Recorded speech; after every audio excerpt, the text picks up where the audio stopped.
pe na ron lo so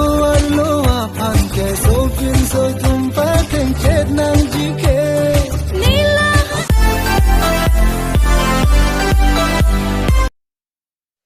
Hello, Karbi Saudari to family. I hope you all doing good. Kasana mo ni acting na lang mesen ma. Lang mesen pati like pita de don to la si don apo mo video full lang po nang si palari pin pen lang pin na. Hako pe na ron lo so a phan ke so pin so tum pa ken chet nang ji ke Nila hai koi the hako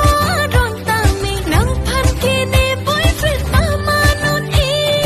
athe nang phan ke ne kang hona ma sia we jiri non ka break ka samia phan le ri dam ta long li ji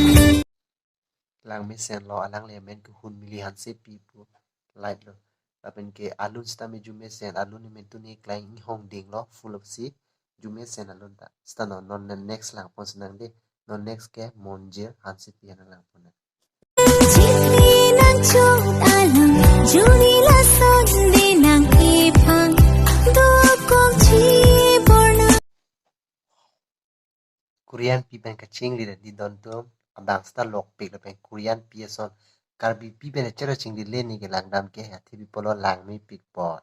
nang le tum ko son ma tha di don tum sta to non next ke kan lang pon nang di don tum khi tu chi nang dong nang rai dam te ma sa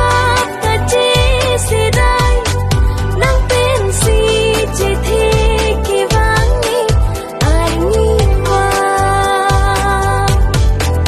nang ke do wow ke kan lang me sen lo